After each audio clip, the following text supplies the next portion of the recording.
Salutaters, my potats, it is I, Rave, and I am back with another episode of Read with Rave, a series in which I read books or short stories written by myself or by some of my friends.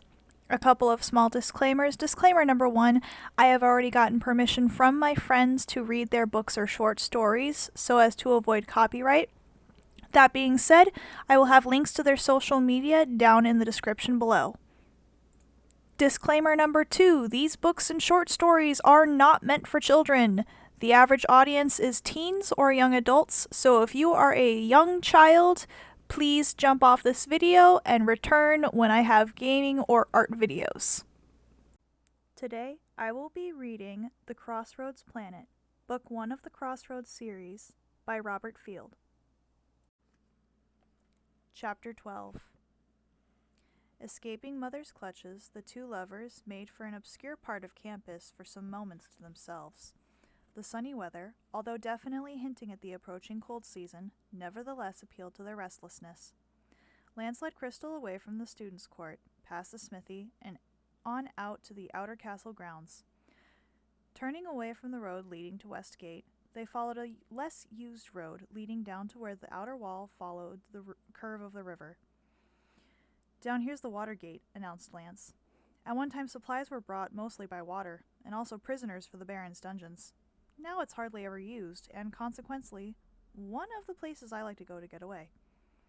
The water gate turned out to be a pool of water inside the compound, with a wide stone dock and a gate in the wall through which it communicated with the river. Stone buildings were on either side, a small warehouse for staging goods, and a guardhouse. Into the latter Lance led them, and from thence into a network of rooms and passages where Lance indicated were dug out of the earth packed between the double outer wall. He led her up on to the outer battlements, and they walked along a road of packed dirt between the two outer walls. Along this they walked a ways, coming at last to a door descending to yet another guard room on the west wall of the campus. Bright sunshine filtered in through the windows facing the interior, and here they stopped. "Another of your little hideaways?" asked Crystal. "Yes," Lance replied. "In some ways it's even better than the smithy. It's harder to get here, and people are less likely to come here. I thought you might like to get away from your parents for a while." They sat in silence for a while.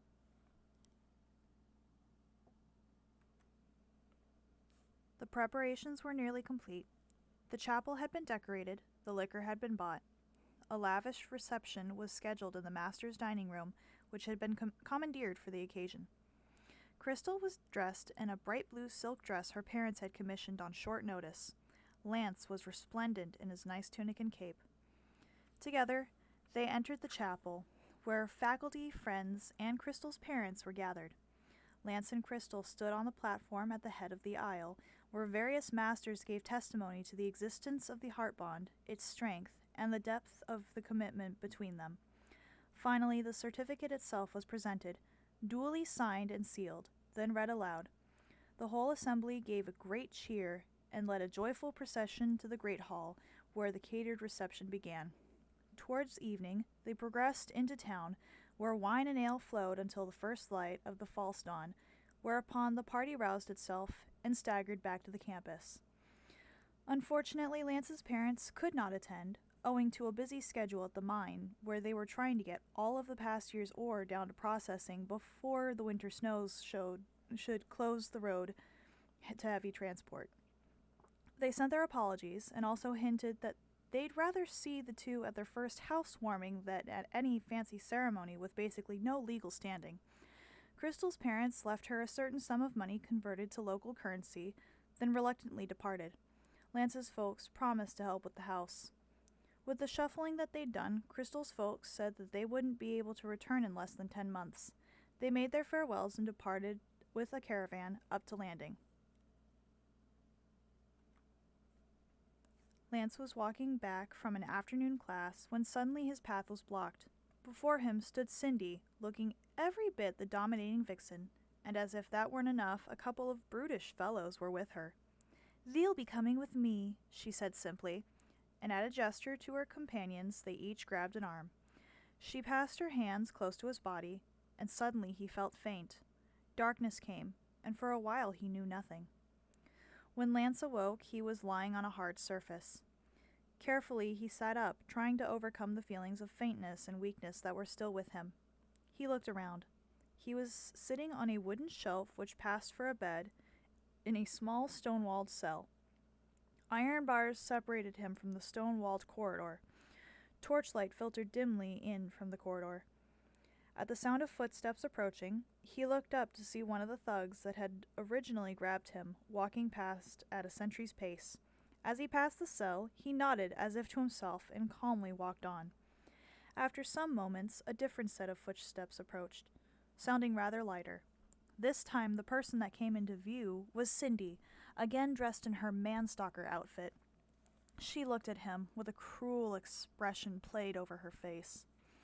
"Well, well, my dear Lance, thee wouldn't have me any more, but I decided that I simply must have thee," she exclaimed with a smug sneer.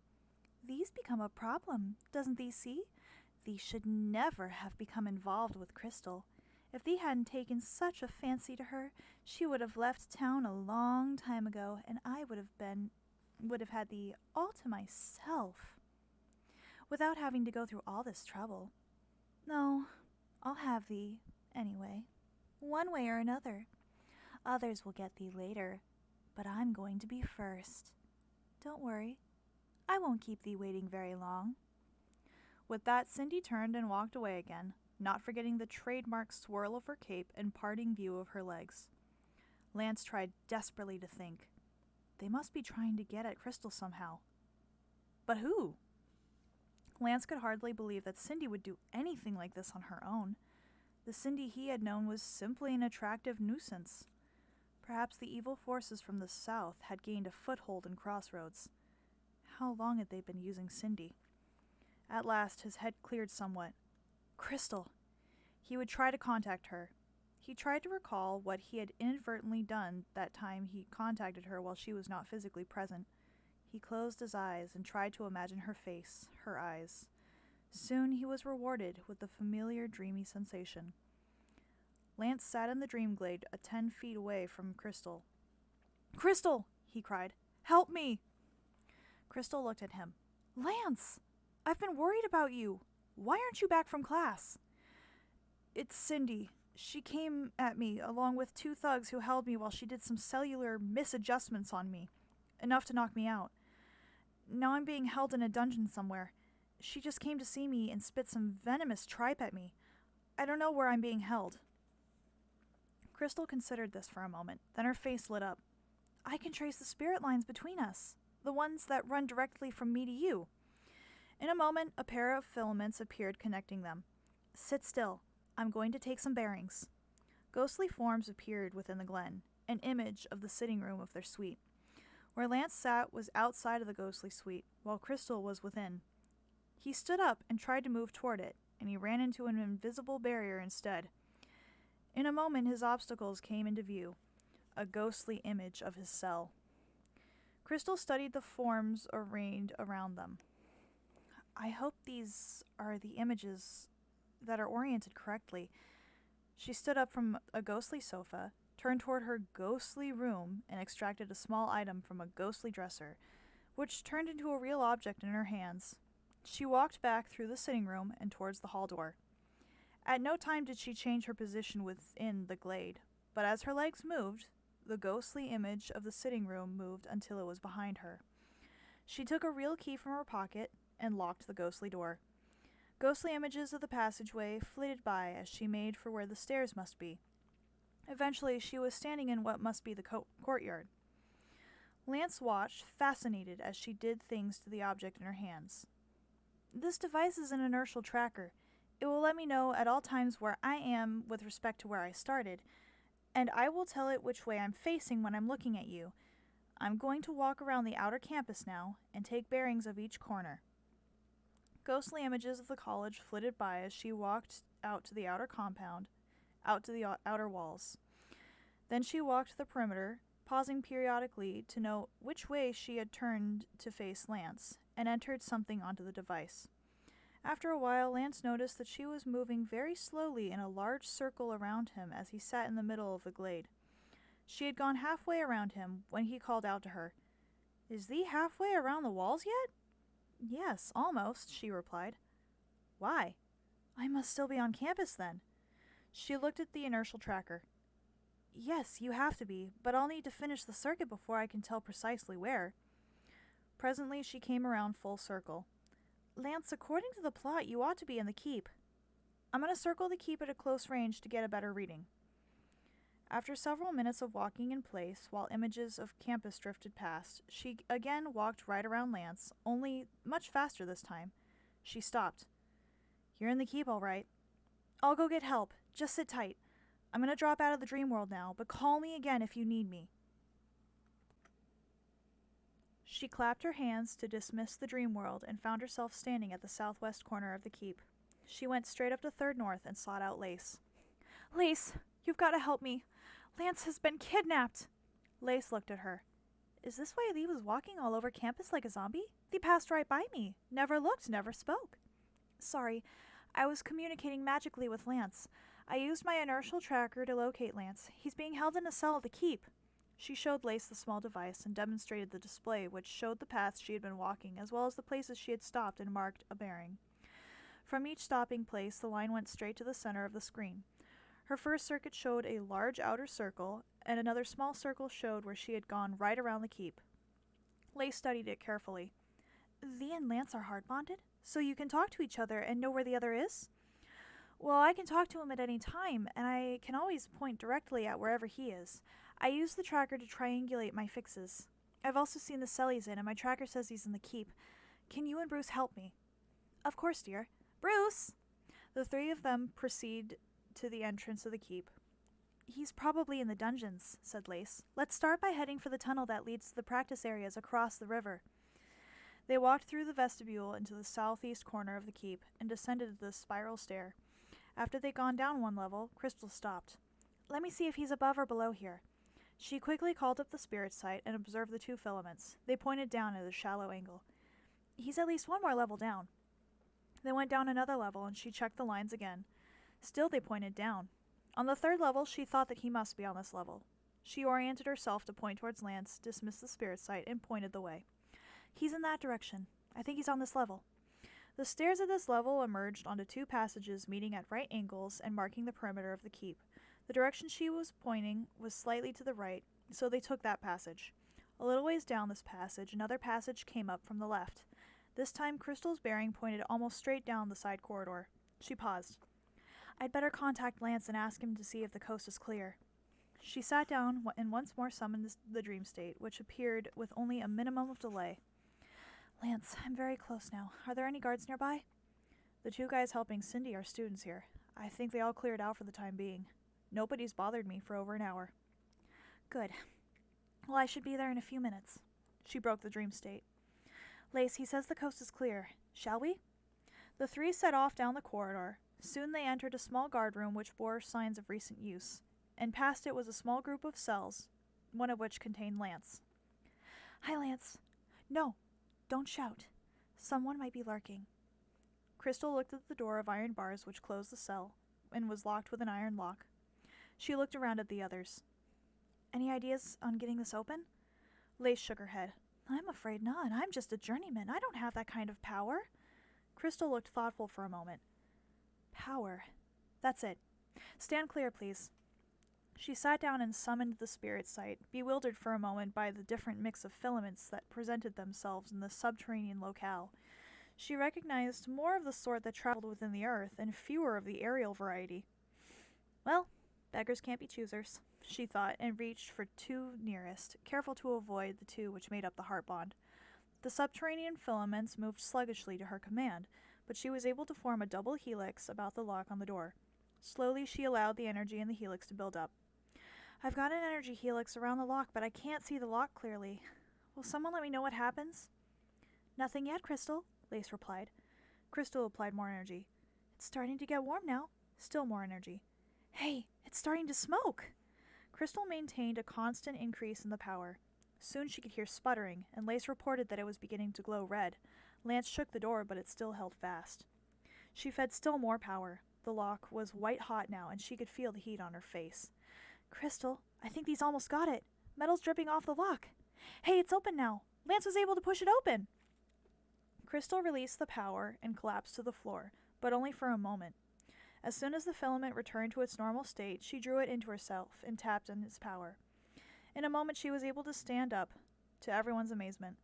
She put an arm around Lance, then surveyed the damage to the cell door.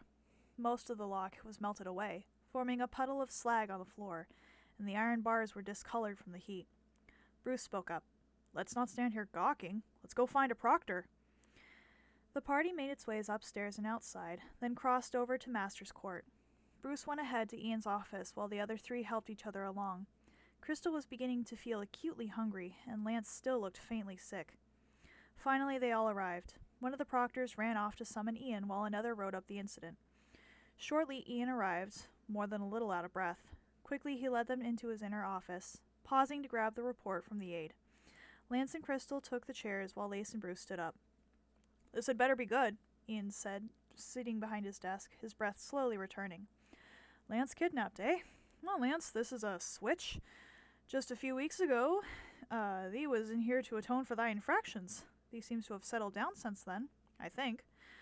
Now this, what's happened? Lance, thee may speak first." "Well," began Lance. "Well, Master Ian, sir, after my late afternoon class, I was accosted by a former girlfriend of mine, Cindy. I haven't been seeing her since I started rooming with Crystal.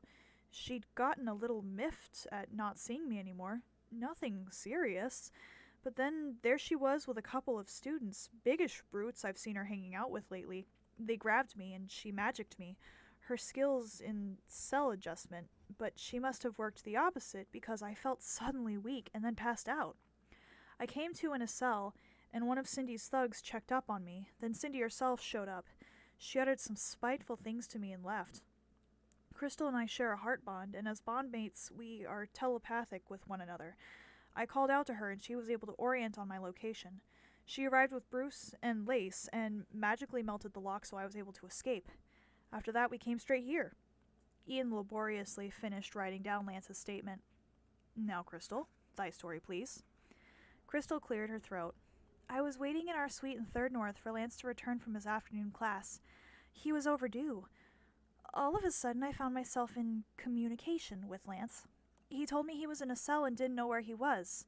I visualized the thread of spirit wind that bind his heart to mine. This pair of filaments runs directly from his heart to mine, no matter where he is, so I'm always able to orient on his location. I used an inertial tracker to record my movements and also the bearing from me to Lance at specific points. I made 2 complete circuits around the keep, the first just inside the outer wall and the second just outside the keep. The tracker confirmed that he was within the keep. Then I got Lace and Bruce to come along while I went to where Lance was. I continued to orient on Lance and shortly came to his cell. I summoned a tremendous amount of power from 2 spirit filaments that I arranged in a helix about the lock and turned the lock mostly into slag. I almost passed out from the effect of this effort, but I was able to draw some spirit energy in myself and recover." Crystal stopped and nodded to the proctor. "Very interesting. Lace, anything to add?" "Well, I did see Crystal wandering about campus like a zombie, paying no attention except to that device in her hand, but she explained that when she communicates with Lance, she's in a trance of sorts and is marginally aware of her surroundings at best." Crystal interrupted. "In order to keep orienting on Lance, I had to stay in the dream state. I could see a rather ghostly view of my surroundings to avoid hitting anything, but not much more. Sorry, Lace." "Well, that's about it. Crystal came to me and we went straight to where Lance was. Crystal had him check to see if the coast was clear, then we went in. Crystal magically heated the lock until it glowed white hot before it melted into a puddle. Lance got out, and then we came here." "Bruce, anything to add?" "Me, sir?" "No, sir." Crystal got the inertial tracker out of her pocket and placed it on the proctor's desk. She activated its display and showed the proctor her circuits and fixes. The proctor looked at it thoughtfully. Finally, he spoke. "This episode, it's like has not been heard of during the existence of this college. However, it is reminiscent of past evil times suffered by the main university. Crystal, I don't doubt that thee is somehow the focus of this attack. This indicates that the evil forces, until now conveniently located in the south, have now come home to roost." The proctor sighed. At the very least, you will be pressing charges against Cindy, misuse of magic and kidnapping. The proctor rang a bell on his desk, and the aide reappeared. Assemble the magic containment team, please. Quickly and quietly. Don't tell them anything. I'll brief them myself. The aide disappeared, and the proctor looked at the suddenly alarmed faces before him. Don't think I haven't had to deal with erratic magic skills before. It's just never been involved in an issue this grave before. The team is good. I picked them myself, based on the number of reports of faculty. We will have to bring Cindy in quickly and quietly. The team will isolate her magically and then secure her physically. Within minutes, the proctor reported the team assembled, and the dean turned to the 4 students. Remain here, if you please, while I brief the team. My office is safe against magical attack, both from within and without. I saw to that when I took this position. The dean departed for a few minutes, then returned. We have some time now. The team is very careful, always to act safely, swiftly, and certainly. They have martial arts training as well as magical training. He paused. This much I can do on my own authority. Beyond that, I must report to the university authorities for instructions. Beyond minor disciplinary matters, which I can refer to the dean or the headmistress, serious matters are to be reported to the University Security Council, of which all proctors are members. I am, in effect, peer to the dean and the headmistress in matters of the campus security. The proctor looked at the 4 students. Every time I mention the headmistress, I seem to see a few raised eyebrows. Is aught amiss? Lance spoke first. Well, I've been having some misgivings about Crystal being advised by Mistress Amber. From what I know and what Crystal has told me, the mistress has been filling Crystal's head with misinformation from the start. She even wanted to keep Crystal from enrolling here in the first place. Crystal said that Amber had it in mind to send her to some far-flung former tutor and mentor of hers. It's gotten so that Crystal's been disregarding her official advisor and consulting with Mistress Merriweather instead. Mary's advice has proved much more sound on the whole. I see. V was held in a dungeon cell beneath the dining hall. I must see the cell soon. The dungeons were thought disused and kept locked so that nobody might become trapped there. Someone has evidently obtained the keys. The keep itself nowadays only serves a handful of functions. There's the dining hall, the library, the headmistress's office. Little else. The librarian is a lifelong scholar, now old and mostly infirm, but he doesn't keep a regular staff, just some students who shelve books for him some of the time. He keeps his rooms there and is rarely seen outside. You see what I'm getting at, don't you? This has the markings of a plot.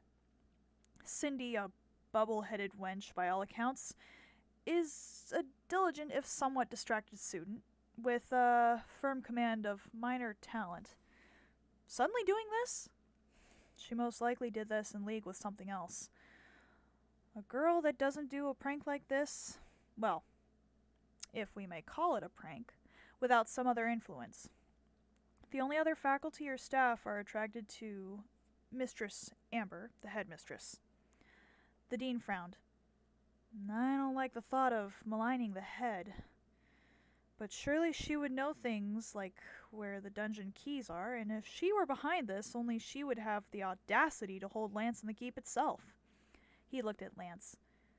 Thee should feel lucky, young man, that thee was not taken off campus. Though that would be nigh well impossible. We do have perimeter security, at least. The gates and the outer walls are always either attended when open or locked when unattended.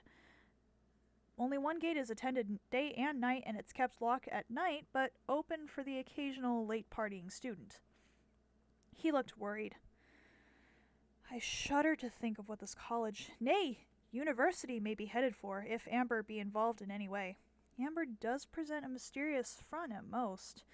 She keeps a successful business in town. She probably spends more of her time when not teaching in that shop of hers. She has magical passages from here to there. The average person would rather walk, but not Amber. She pleads age and infirmity despite her youth potions. Lance and Crystal, the 2 of you may have been removed from campus until things quiet down some. Lace and Bruce, if you keep mum about this, chances are you'll be safe. The graduate students off-campus training ground should be an ideal place. There's only a few students right there now, engaged in major research. The training grounds there are for uninterrupted research as well as safety from accidental misdirected magic mostly. I'll have to check that nothing of the sort is presently being conducted. But even if there is, given the current state of affairs, potentially hazardous magical experiments can be suspended for a time. An experienced faculty member is always there to advise or handle anomalous circumstances. He paused. Furthermore, if Amber is involved, I personally will give her every benefit of the doubt. Those grounds should still prove safe since Amber has ever disdained the use of faculty in favor of her own workroom. This has been a minor source of distress to me, and the high-ranking college official should thus flout security and president by conducting student training beyond the confines of the college facilities, and especially beyond the secure environment that I have always sought to maintain around the potential dangers of misapplied magic. However, that is not my decision, and I am, shall I say, forced to pay lip service to it. He was interrupted by a knock at the door. An aide entered, with a written report that he had offered to the proctor. "Report orally, please." "We went to Cindy's quarters. She was there, but tried to escape. We got the containment field to place around her and moved it in to physically secure her. She rendered several of us unconscious at close range, but we got her in the end with a sleepy spell. She's now in magical and physical confinement. She declines to speak." "I see. Well, now we must act. Go and ready 4 horses. Have them waiting outside the west gate. Now, Lace and Bruce, I must ask you to quietly and calmly return to your rooms. I will interview you again in the morning. Lance and Crystal, I will not have you return to your rooms, but I will send an aide to fetch what you may require. As soon as it is fully dark, you will set out for the training grounds. I will provide you with an armed and trained escort. You will probably have to camp somewhere before you get there, but you should be safe." Thank you for joining today's episode of Read with Rave. I apologize for my stumbling, but I'm working on reading better, so I appreciate your patience. If you liked, please comment down below if you want me to do more of these. Subscribe to my channel if you haven't already, and don't forget to splash the bell icon so you never miss another video, and I will catch you all on the next wave. Bye!